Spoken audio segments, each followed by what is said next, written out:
مع رسول الله وعلى آله وصحبه والاه، أما بعد، هل عليك دين تريد قضاءه؟ هل عليك التزامات مالية أثقلت ظهرك؟ أقساط، ديون، هموم؟ لا تقلق.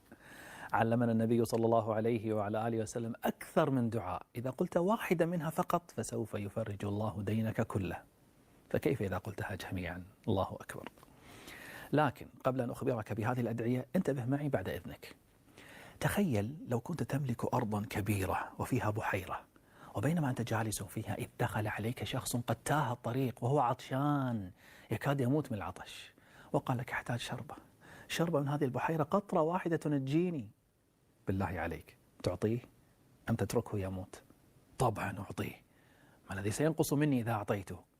أي والله صدقت. طيب، هل تعلم ماذا قال الله؟ هناك حديث قدسي عظيم جدا جدا من شدة عظمته، أن العلماء والمحدثين سابقا كانوا ينزلون على ركبهم إذا قرئ عليهم هذا الحديث. استمع إلى فقرة منه لو سمحت. قال رسول الله صلى الله عليه وعلى آله وسلم: قال الله تعالى: يا عبادي، الآن الله يخاطب عباده، يا عبادي لو أن أولكم وآخركم وإنسكم وجنكم قاموا في صعيد واحد، يعني في مكان واحد، فسألوني فأعطيت كل واحد مسألته، يعني أعطى كل واحد جميع طلباته حتى تنقطع أمانيه. قال تعالى: ما نقص ذلك مما عندي إلا كما ينقص المخيط إذا أدخل البحر.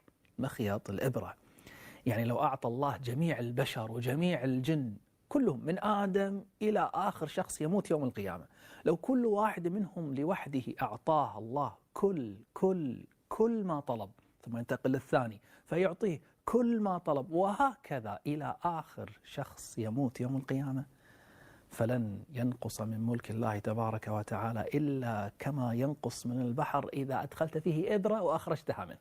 كم سيتعلق في هذه الإبرة من ماء البحر؟ تقريبا لا شيء، نقطة، أقل من نقطة، لا شيء.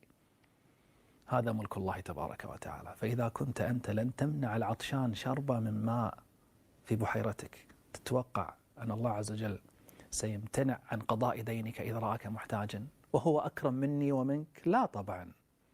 أصلا دينك لا شيء في ملكه سبحانه، فعنده خزائن السماوات والأرض. إذا لماذا لا يقضي ديني؟ يريد أن يسمع صوتك، يريد أن يسمع صوتك. فهذه دار ابتلاء واختبار. نحن لسنا في الجنة أو الفردوس الأعلى، نحن الآن في الاختبار. كلمه وهو سيجيبك. قال تعالى: وقال ربكم ادعوني أستجب لكم. لكن السؤال هو: ما هي تلك الكلمات التي سيستجيبها الله تبارك وتعالى؟ أفضل دعاء لقضاء الدين والذي استخدمه آلاف المدينين من أمة محمد على مر العصور هو دعاء رسول الله صلى الله عليه وعلى آله وسلم الذي علمه للصحابة. ويوجد أكثر من دعاء. احفظ عندك الدعاء الأول عن علي بن أبي طالب رضي الله عنه أن مدينا جاءه فقال: إني قد عجزت عن ديني فأعني. قال: ألا أعلمك كلمات علمنيهن رسول الله صلى الله عليه وعلى آله وسلم؟ لو كان عليك مثل جبل ثبير دينا، جبل ثبير جبل عظيم بمكة، لو كان عليك مثل ثبير دينا أداه الله عنك. قل: اللهم اكفني بحلالك عن حرامك وأغنني بفضلك عمن سواك. اكفني من الكفاية، يعني أنت إذا كان عليك دين فأنت تريد قضاءه، لكن من الحلال. لا تريد أن تسرق، لا تريد أن ترتشي، لا تريد الربا ولو احتجت. لماذا؟ لأنك تحب الله تبارك وتعالى ولا تريد أن تفعل ما لا يحبه سبحانه حتى ولو كنت مدينا. طيب، قل هذا له سبحانه، قل له ذلك، فهو يحب أن يسمع ذلك منك. فإذا رأى أنك لا تريد إلا ما يحب أعطاك ما تحب.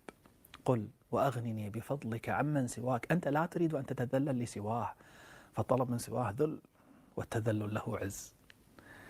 إذا رأى سبحانه أن هذه هي نيتك وأن هذا هو كلامك وأن هذا هو دعاؤك، فسيقضي دينك كله، سيقضيه كله عن بكرة أبيه. ليس هذا فقط، بل هناك دعاء آخر كان النبي صلى الله عليه وسلم يدعو به عند النوم، فيقول: اللهم رب السماوات السبع ورب العرش العظيم، ربنا ورب كل شيء، فالق الحب والنوى ومنزل التوراة والإنجيل والفرقان، أعوذ بك من شر كل شيء أنت آخذ بناصيته. أنت الأول فليس قبلك شيء، وأنت الآخر فليس بعدك شيء، وأنت الظاهر فليس فوقك شيء، وأنت الباطن فليس دونك شيء. اقضي عنا الدين وأغننا من الفقر. انظر إلى هذه المقدمة في الدعاء لتعرف عظمة هذا الدعاء. لاحظ، ذكر النبي عليه الصلاة والسلام أنه سبحانه عنده كل شيء، يعني كل شيء عنده، من السماء والعرش إلى إنبات الحب والبذور في الأرض، ومن الأمور الدينية كالتوراة والإنجيل الفرقان إلى الأمور الدنيوية الذي هو آخذ بناصيتها. وذكر أنه الأول أي لم يكن شيء قبله، وهذا يدل على انفراده بالربوبية، أي أنه خلق كل شيء.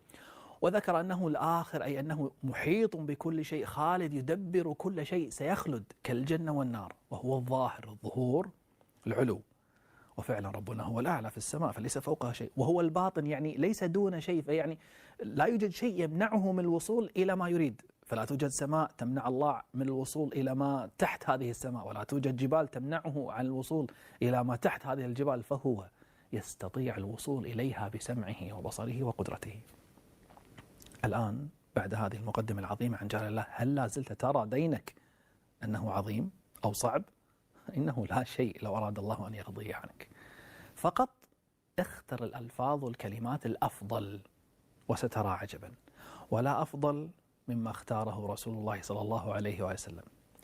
يوجد دعاء آخر علمنا إياه النبي عليه الصلاة والسلام، حتى أنه قال عنه: لو كان عليك مثل جبل أحد دينا ثم قلته لأدى الله الدين عنك. ما هو هذا الدعاء؟ سنذكره إن شاء الله، لكن في الحلقة القادمة. سأتركك الآن مع أدعية اليوم، احفظها عندك، وإن شئت صور الشاشة. أراكم في الحلقة القادمة إن شاء الله تبارك وتعالى، والحمد لله رب العالمين.